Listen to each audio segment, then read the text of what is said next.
Oi, eu sou o professor Lucas e hoje a gente vai conversar um pouquinho sobre o que é a filosofia. Esse vídeo é bem importante para você que chegou agora no ensino médio e precisa conhecer essa disciplina que é tão importante no seu currículo. Bom, a gente vai falar sobre o que ela é, né, esse balãozinho aqui. Depois eu quero conversar um pouco com vocês sobre o que é uma atitude filosófica. Depois a gente vai falar um pouquinho sobre a história da filosofia e já citar o nome de alguns filósofos importantes. Eu vou falar para vocês também sobre os principais temas da filosofia hoje e eu também vou dar umas dicas no final sobre como estudar filosofia muito bem. Estão prontos? Essas informações que vão aparecer aqui na tela é super importante que vocês anotem para em algum momento vocês usarem essas anotações para dar uma revisada nisso que eu vou falar aqui, certo? Mãos à obra.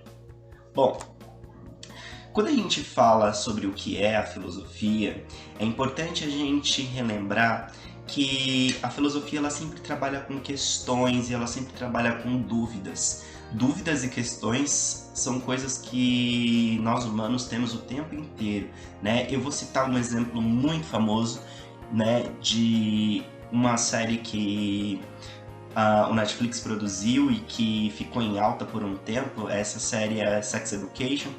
E não dando spoiler, né, mas já trazendo um pouquinho de informação, nessa série a gente percebe que os adolescentes eles possuem muitas dúvidas, né, sobre a vida sexual deles. E eles buscam com quem tirar essas dúvidas. E com certeza, se você é adolescente, você já teve muitas dúvidas sobre o funcionamento do seu corpo, sobre os seus desejos, sobre tudo aquilo que acontece, né, com o seu corpo e com você. E essas dúvidas, né, elas fazem a gente gerar questionamentos o tempo todo. E a filosofia ela trabalha com questionamentos. O filósofo ele sempre parte de um problema, de uma questão, de uma dúvida, e aí ele se propõe a encontrar uma ou várias soluções para esse problema que ele tá evidenciando, tá certo? Bom, quando a gente tem dúvidas, e aí a gente vai. Como é que a gente responde essas dúvidas, né? A gente é capaz de responder essas dúvidas através do nosso pensamento, a gente é capaz de resolver os nossos problemas através da nossa leitura, né? Através daquilo que a gente vê, que a gente vivencia, né? Assistir pensamentos que dão respostas. Então, de repente, eu assisto um vídeo, ou eu escuto uma música e essa música me traz uma solução. E também expressar sobre isso é uma forma de ajudar a gente a encontrar respostas, né? Se comunicar com outras pessoas que de repente tenham resposta para o nosso problema. No caso da série que eu mostrei para vocês agora, na ausência de um adulto que possa orientar os jovens, eles procuram entre eles mesmos soluções para as questões que eles têm ali na vida cotidiana, né? Não menstruei, será que eu estou grávida? Então essas questões a gente internaliza elas lá na nossa mente, a gente vai buscando resposta como a gente conseguir cotidianamente, tá certo? Bom, quando a gente procura respostas para algum problema ou para alguma questão, nós estamos usando o nosso intelecto. Em palavras mais cultas, nós estamos usando a faculdade do intelecto, que é o que? É essa habilidade de pensar, é essa habilidade de tentar solucionar, raciocinar, encontrar respostas para alguma coisa, tá?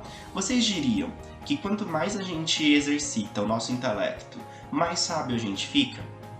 Talvez para algumas pessoas isso seja óbvio, né?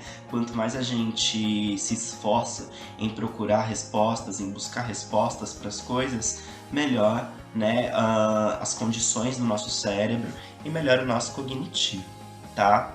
A palavra filosofia, né, ela é uma palavra que se a gente dividir, ela tem uma origem grega, né? E eu vou dividir ela em duas partes aqui. Sofia significa sabedoria e filo significa amor e amizade. Se a gente for fazer uma tradução, né, desse grego aí para o português, talvez seria amor à sabedoria ou amigo ao saber, né? Então, isso é o significado da palavra pra gente. Mas como que a filosofia funciona de fato? Bom, para que a filosofia funcione, é ideal que a pessoa tenha uma atitude filosófica. E como que funciona a atitude filosófica? Bom, Antes de falar de atitude filosófica, uma frase do Raul Seixas aqui para vocês pensarem. Eu prefiro ser essa metamorfose ambulante do que ter aquela velha opinião formada sobre tudo, tá? Então, eu já vou começar falando que quem tem uma atitude filosófica não tem as mesmas ideias sempre, né? Essa pessoa é uma pessoa que está sempre em construção, é uma pessoa que está sempre pensando, que está sempre buscando respostas, tá? Uma atitude filosófica também é ser questionador, né? É não aceitar as coisas de modo muito simples, de modo como o mundo nos apresenta, né? Tem pessoas que de repente assistem um vídeo e acreditam, né, fielmente em tudo que está naquele vídeo. Tem gente que olha uma notícia e acredita fielmente no que aquela notícia está falando. Só que o ideal para você exercitar sua capacidade filosófica, sua atitude filosófica, é que você saiba questionar tudo o que vem para você. Tá certo? E se você cria essa postura questionadora, você muda suas ações, né? Então, por exemplo, quando eu vejo uma situação dessa, na imagem que vocês estão vendo ali agora, da pessoa jogando comida fora, você começa a revisar suas ações também.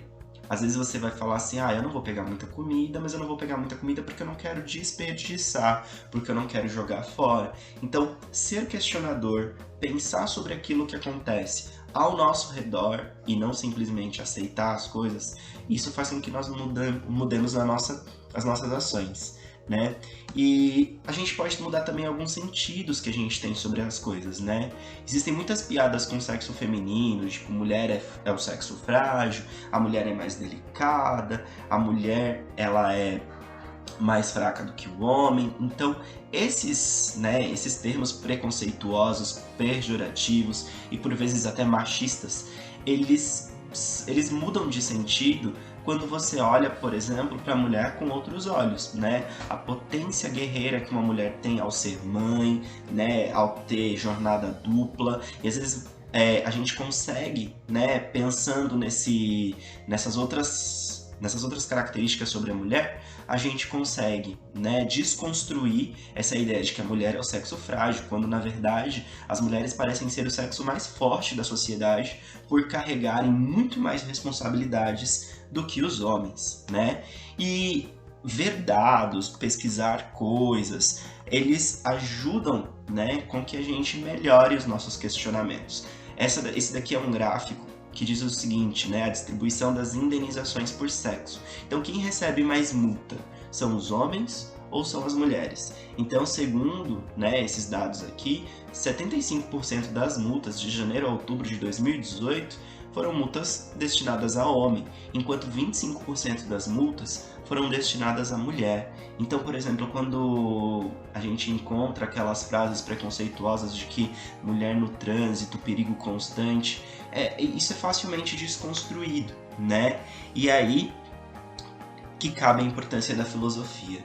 A filosofia ela é importante porque ela vai fazer com que você questione a realidade no qual você vive e não aceite aquilo que o seu colega simplesmente está falando ou aceite sem questionar. Então, isso é importante dela, ela vai fazer com que você se torne poderoso nesse sentido, né? Agora vamos falar um pouquinho, né, sobre as verdades. Porque quando a gente pesquisa, quando a gente assiste, a gente vai, né, encontrar respostas. Se as respostas são verdadeiras, aquilo que eu estou lendo, aquilo que eu estou assistindo, é realmente verdade? Verdades existem, verdades não existem? Isso é um problema muito sério na filosofia, inclusive algumas pessoas até entram em crise, né, quando alguma coisa é desconstruída.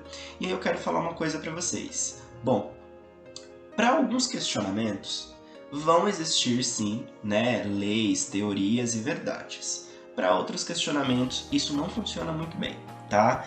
E eu sei que algumas pessoas elas são céticas. O que é uma pessoa cética? Uma pessoa cética ela só acredita nas coisas quando ela tem provas reais, né? Então eu vou pegar um questionamento aqui que é super comum. Deus existe?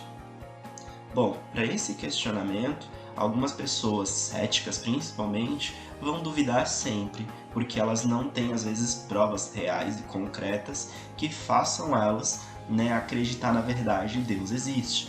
né? Mas para algumas pessoas não. Para algumas pessoas, né, sua própria experiência de fé faz com que elas acreditem, né, numa divindade, num Deus e sigam sua vida, né, colhendo essa verdade, multiplicando essa verdade. Bom, algumas coisas como, por exemplo, a previsão do tempo. Né? A previsão do tempo, ou se vai chover ou se não vai chover, né? Para a explicação da chuva, a gente tem regras científicas e conhecimentos científicos muito bem formulados que fazem a gente quase tecer que isso é verdade, né? Lógico que às vezes existem alguns desvios, mas quando a gente trata da natureza em si, muita coisa que já foi escrita, que é ensinada, pode ser sim considerada como verdade, tá? Então, não existem várias opiniões diferentes sobre como chove, né? Só existe uma explicação do porquê chove, de como acontece o processo da chuva, tá? Então, nesse caso, existe sim uma verdade para questionar da onde vem a chuva, né? Mas será que existe uma verdade só para explicar o que é o amor? E aí? Quando a gente vai pensar sobre essa questão e a gente pergunta essa questão para 10 pessoas diferentes, a gente vai colher 10 respostas diferentes. Será que existe uma resposta certa só? Não, não existe uma só resposta certa para esse questionamento. Então esse é um questionamento mais aberto e que vai trazer diversas respostas diferentes. Tá? Então é importante vocês saberem que ao usar a atitude filosófica, né, e ao tentar buscar respostas para alguns problemas, existem problemas que vão ter respostas, né, muito diretas e existem problemas que vão ter respostas muito abertas. O que é importante, né, na hora de se formular, na hora de se criar uma resposta para uma pergunta? Na hora de se criar uma resposta para uma pergunta, leiam comigo aqui, ó. É importante que haja uma argumentação, né? Todas as respostas, elas devem refletir um ponto de vista sobre um questionamento, né? E antes de falar uma coisa, antes de divulgar, antes de ampliar sua resposta para outras pessoas, é importante que se debata, que se dialogue e que se reflita, né? E agora é um puxão de orelha para aquelas pessoas que não costumam, né, a fazerem comparação das coisas que recebem. Quando vocês receberem mensagens via WhatsApp, via qualquer rede social, é super importante que vocês pesquisem se existem coisas similares, né, se isso é uma invenção, se isso é uma fake news, ou se isso não é. E é importante também a gente avaliar se existem boas argumentações que sustentam isso que a gente está assistindo, né, que façam realmente isso ser considerado ou não uma verdade, tá? Então todo esse poder de pensar, de comparar, de argumentar uma resposta sobre uma coisa é uma atitude filosófica, tá? Então uma atitude filosófica, ela é pautada em fundamentar e explicar as coisas muito bem, tá? E isso para isso a pessoa vai utilizar o pensamento dela, o que a gente chama de pensamento filosófico, tá? Por vezes, né, a própria experiência da pessoa faz com que a pessoa encontre algumas respostas. Por outras não, outras vezes ela vai ter que pesquisar, porque às vezes ela não vivenciou, né, o suficiente para ela ter respostas para aquilo ao qual ela se depara, tá? E aí vocês me diriam que quem é filósofo? Todo mundo é filósofo? A gente é filósofo? Bom, todos nós temos uma capacidade, né, de exercitar a nossa atitude filosófica. Isso é fato, isso é certo. Entretanto, né, algumas pessoas usam essa capacidade, outras não. E outras pessoas ao longo de toda a história usaram essa capacidade de atitude filosófica muito bem. Então, essas pessoas que utilizaram essa capacidade filosófica muito bem, de questionar a realidade, de apresentar boas argumentações sobre por que as coisas acontecem, essas pessoas sim nós vamos chamar de filósofos, tá certo? E aí agora é importante eu falar um pouquinho para vocês sobre a história, né, da filosofia e sobre os primeiros filósofos, tá? Mais ou menos há 2.500 anos atrás, já existiam algumas pessoas lá na Grécia Antiga que explicavam racionalmente os fenômenos físicos, né, as coisas que aconteciam na natureza e no universo, sem recorrer aos mitos, pois para eles era preciso avançar além das histórias que associavam os fenômenos do universo e aos deuses. Acontece que essas pessoas que viveram na Grécia, eles viveram numa época que existiam muitos registros mitológicos e muita coisa era explicada através da mitologia grega. E aí esses filósofos passaram a desconfiar um pouco disso, né? E aí eles passaram a criar teorias de como as coisas realmente aconteciam, do porquê que chovia, do porquê que existiam as 4 estações, o que eram aqueles pontos de luz no céu. Esses filósofos, eles são conhecidos como os filósofos pré-socráticos, tá? Na época deles ainda não se usava a palavra filosofia, tá? E um exemplo muito famoso de um filósofo pré-socrático é o Tales de Mileto, tá? Esse grego que criou vários argumentos e várias ideias que respondiam aos problemas da época dele, tá? Mas será que os gregos foram os primeiros filósofos? Bom, eu já falei para vocês que a palavra filosofia nem existia, né, ainda no momento em que os filósofos pré-socráticos estavam pensando, né?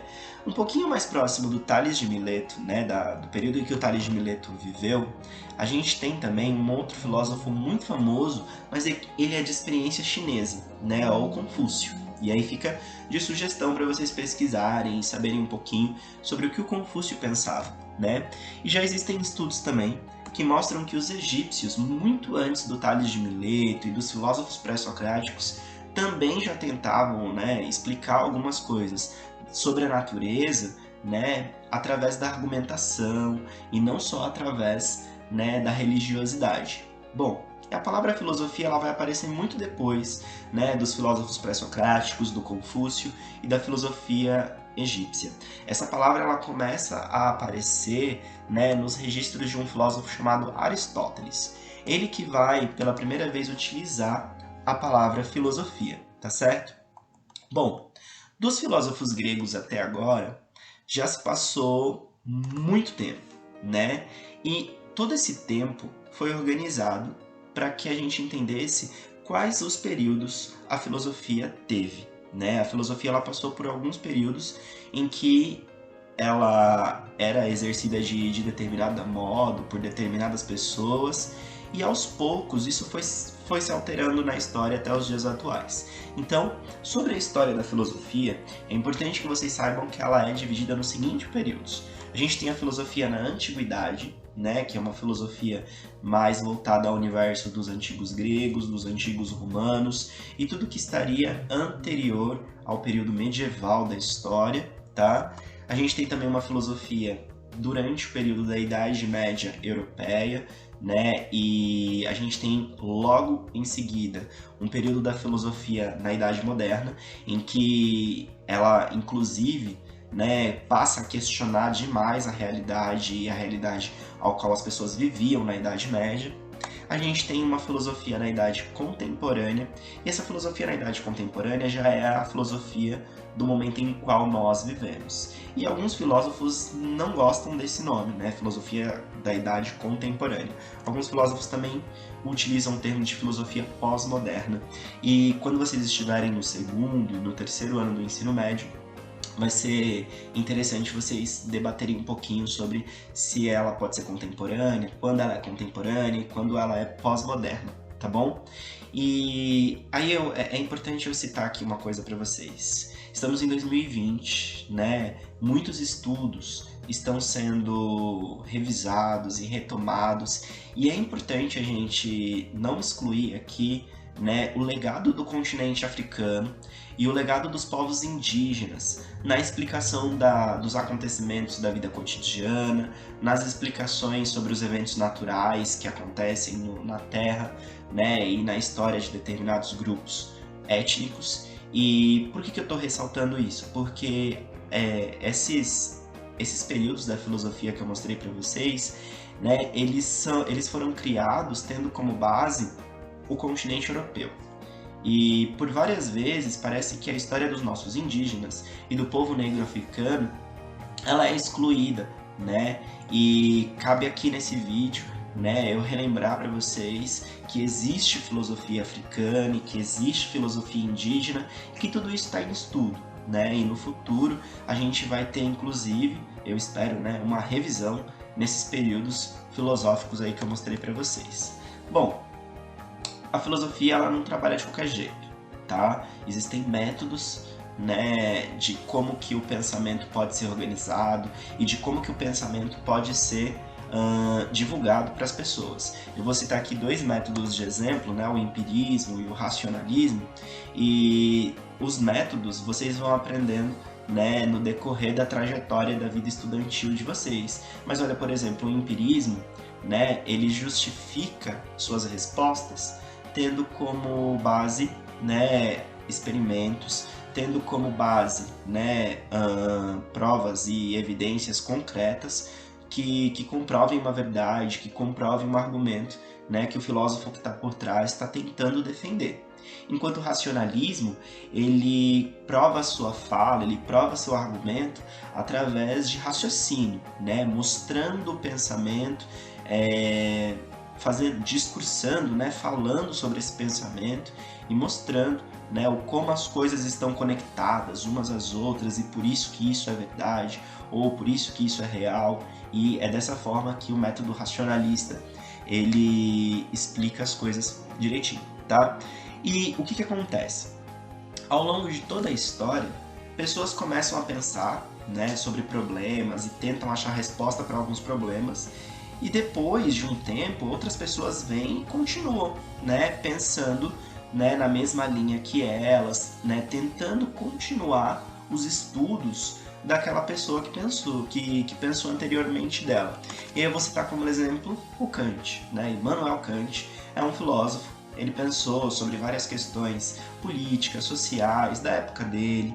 E depois, né, de um tempo, outro filósofo, né, ele pensou um pouquinho sobre as questões do Kant, mas ele também teve, né, o seu momento de seguir sua própria linha de pensamento, de formular suas próprias respostas, e esse filósofo é o Hegel. Mais tarde, o Karl Marx, ele vai, né, partir um pouquinho do que o Kant falou, partir um pouquinho do que o Hegel falou, e ele também vai trazer, né, a sua contribuição filosófica. Ele vai trazer suas ideias, ele vai trazer suas respostas para os problemas que ele vai criar. Todo mundo concorda? Não. Às vezes um discorda do outro, às vezes um ataca o outro nos seus escritos. É normal isso acontecer, tá? Às vezes eles concordam e continuam o pensamento do coleguinha, às vezes não. Às vezes eles discordam e aí parece que o ringue tá armado, né? Na verdade eles tentam trazer, né, uma outra forma de ver e de enxergar as coisas. Bom, agora a filosofia ela fala sobre diversos temas diferentes. E eu vou mostrar para vocês um pouquinho, né, quais são os principais temas da filosofia. Presta atenção. Bom, o primeiro tema que eu quero mostrar para vocês é estética e arte. Né? Tem uma área da filosofia dedicada a falar, né, do pensamento artístico, né, da forma como a arte explica as coisas, explica a natureza, né? E uma outra também que é a área da filosofia chamada de conhecimento e epistemologia. Essa daqui é uma área da filosofia que tenta explicar como que a gente conhece, como que a gente busca conhecimento e como que nós humanos, né, nos tornamos cada vez mais conhecedores, né, das coisas que acontecem ao nosso redor. Existe também uma área da filosofia chamada lógica, que traz, né, estudos sobre elementos da natureza e sobre respostas mais concretas, né, e mais formuladas sobre determinados problemas. Né? Na área da lógica, na filosofia, a gente não vai encontrar questões muito abertas, como aquela que eu mostrei para vocês lá no começo da aula, né? Como por exemplo, o que é o amor. Isso não é a área lógica da filosofia que vai responder, tá? Mas a gente tem também uma outra área da filosofia que talvez possa até tentar se preocupar com isso, né? É a metafísica, que vai se preocupar com tudo aquilo que não é visível realmente, tá? Então a metafísica ela vai se preocupar com os fenômenos que não são experienciáveis, que não são vividos realmente. Então os deuses, né, o mundo sobrenatural, tudo isso que a gente não sabe exatamente se existe ou não, vai ser debatido numa área da filosofia chamada de metafísica. tá? A gente tem a ética, que vai estudar as ações humanas, que vai estudar os nossos comportamentos, a forma como nós agimos ou como deixamos de agir, né? Aquilo que nós falamos ou deixamos de falar. E eu tenho também a filosofia política, que vai discutir um pouquinho sobre como que se organizam os governos, por que existe um governo, precisa existir um governo, o que é o Estado, fazemos parte de um Estado ou não. Então toda a parte política ficaria na área de filosofia política. Então essas daqui são as 6 principais áreas da filosofia. E para você, estudante que chegou agora no ensino médio, eu desejo muito boa sorte. E eu vou passar agora para você umas dicas muito importantes de como fazer um estudo bacana de filosofia, né? Primeiro, sempre que você trabalhar com texto, leia o texto pelo menos 2 vezes, tá? Nunca leia o texto uma vez só, porque às vezes você pode não pensar sobre determinadas partes do texto. E é importante que você pense em filosofia e que você pense sobre aquilo que você está lendo, tá? 2. Na primeira leitura você deve compreender do que o texto se trata, né? Identificando qual é o assunto principal. Então, qual é o tema desse texto? Na primeira leitura você já tem que identificar isso, tá bom? 3. É interessante que você use um lápis para circular palavras que você não conhece, né? Depois você pega um dicionário e consulta essas palavras. É importante também que você anote os significados, né, dessas palavras em algum canto, né? E aí é importante também você usar palavras novas que você está aprendendo. Isso vai melhorar o vocabulário de vocês. Pode usar o Google, né? A tecnologia tá aí para isso. Depois, né, isso também ajuda demais vocês a estudarem. Vocês podem pegar todas as palavras novas e criar um glossário, né? E aí você organiza elas, né, em lista, bonitinho, não deixa elas soltas, desorganizadas e perdidas, e elas servem para fazer você lembrar um pouco sobre o conteúdo. 5. A segunda leitura que você for fazer no texto é uma leitura de interpretação. Nela você deve tentar aprofundar a compreensão do texto, levantando os argumentos utilizados pelo autor. Então, na segunda leitura, você tem que pensar sobre aquilo que está escrito e você tem que identificar o que o autor tá fazendo para justificar a resposta dele, né? Que argumentos ele dá, que provas ele traz, né? Que raciocínios que ele vai traçando, que fatos que ele traz para comprovar determinadas ideias, né? Quantos fatos ele trouxe para comprovar uma determinada ideia. Essa segunda leitura ela tem que ser uma leitura, né, um pouco mais reflexiva nesse sentido. 6. É interessante você grifar as passagens mais importantes, como por exemplo, o momento em que o autor te dá uma definição, né, ou o momento em que o autor explica a ideia central dele, tá certo? Bom, vocês viram nessa aula que atitude filosófica e capacidade filosófica todos nós temos. Vocês viram nessa aula também que é importantíssimo você problematizar as coisas, problematizar as informações, problematizar as notícias, problematizar a sua vida real. Mas vocês viram também que a filosofia, ela não é só, né, você problematizar, você questionar. Vocês viram que a filosofia ela também se preocupa em trazer, né, um método de pensamento e trazer um método de resposta que garanta que todo o conhecimento que exista, todas as respostas que existam sobre os problemas sejam confiáveis, né? E é importante vocês saberem, né, diferenciar. Nas aulas futuras vocês vão conhecer 2 palavras. Vocês vão conhecer a palavra senso comum e a palavra senso crítico, né? E é importante que vocês lembram que o senso comum é esse conhecimento que está mais presente no nosso cotidiano, no nosso dia a dia, né? Aquelas informações que às vezes a gente passa para o colega, às vezes sem ter um conhecimento muito profundo das coisas, né? Isso é o senso comum. E o senso crítico, ele é um conhecimento mais profundo, ele é um conhecimento que já foi comparado, você tem realmente certeza, né, de que é o que você está falando, porque você já problematizou, já pesquisou e criou argumentos que pautam e que justificam essa sua ideia, tá certo? Obrigado por ter me acompanhado por esses 20 e tantos minutos. Espero que eu tenha contribuído para sua formação. Tchau, tchau.